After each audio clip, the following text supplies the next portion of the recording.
La maire de Paris a souhaité que nous puissions avoir pour information des délibérations qui concernent le conseil départemental. Et comme à chaque fois qu'une délibération nous paraît particulièrement importante, je vous propose que nous puissions la présenter. Et en l'occurrence, je donne la parole à Dominique Demangel pour nous parler de la DASES 168G. Merci, Monsieur le maire. Effectivement, c'est un projet tout à fait important sur lequel on a souhaité attirer votre attention, qui est la mise en place d'un projet médical au 75 rue Marcadet, dans ce qu'on appelle traditionnellement l'hôtel Matagon.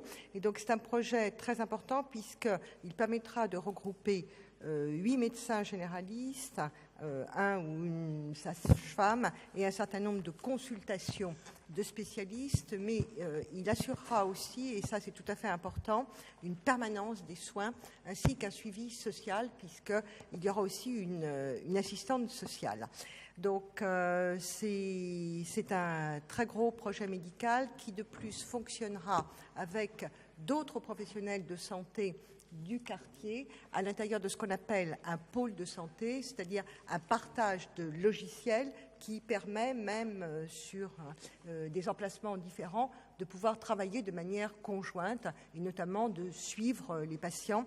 Donc c'est un projet tout à fait essentiel et tout à fait riche puisque, comme vous le savez, notre démographie médicale est problématique, nous fait souci et nous sommes dans un travail avec l'ensemble du projet Paris-Maine de pouvoir inverser cette spirale de démographie médicale pour assurer d'abord une inversion de cette spirale et ensuite la possibilité d'avoir un terrain de prise en charge médicale de l'ensemble des professionnels de santé qui soit important.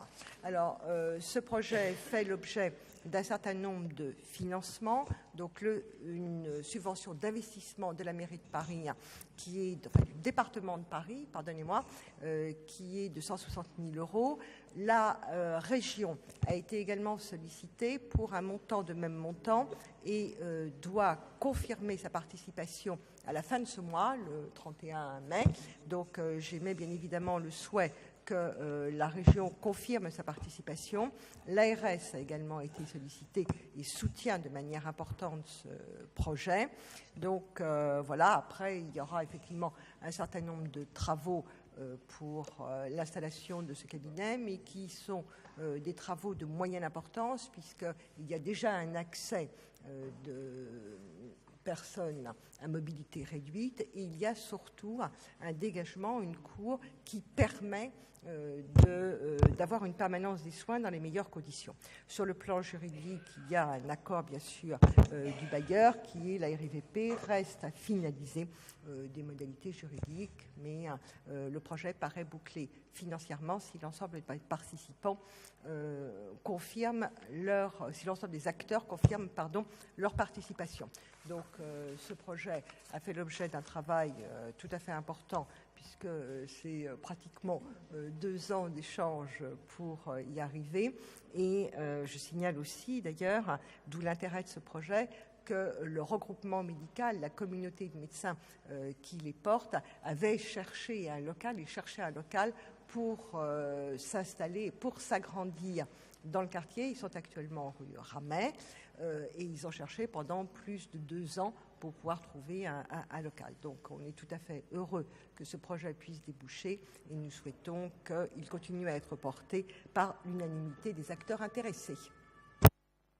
Merci beaucoup pour cette présentation et puis merci surtout pour ce lourd travail que nous avons eu à faire pour rendre ce projet qui paraissait simple et de bon sens possible, ce qui est bien la démonstration que parfois il faut persévérer et on finit toujours par y arriver. Myriam El Khomri. Merci Monsieur le maire, également pour saluer et le travail de Dominique Demangel et le vôtre Monsieur le maire et de toute l'équipe médicale, parce que cette maison médicale a aussi un sens particulier. Il y a 2 travailleurs sociaux, ils suivent des personnes depuis de très nombreuses années. C'est aussi un centre qui a vocation universitaire. Beaucoup de familles, et j'ai été adjointe à la protection de l'enfance, on sait tout le travail qu'ils mènent aussi en amont et ces relations de confiance qu'ils ont tissées avec de nombreux habitants de l'arrondissement depuis de nombreuses années va permettre à la fois de s'amplifier. C'est la raison pour laquelle même ça a été dur dans les relations parce qu'il y avait un enjeu financier qui était important. Et je crois qu'aujourd'hui, le tour de table financier avec la Ville de Paris, avec l'ARS et aussi avec la RIVP a permis d'aboutir à ce projet. Et je pense qu'il faut saluer en tout cas leur détermination parce qu'ils n'ont jamais abandonné. Et je peux vous dire que ça a été extrêmement complexe par moments. Je confirme absolument, notamment la fin de cette intervention. Mais on y est arrivé, ce qui est l'essentiel. Merci beaucoup. Donc, il n'y a pas de vote puisque c'est une délibération du conseil départemental, mais une bonne nouvelle néanmoins.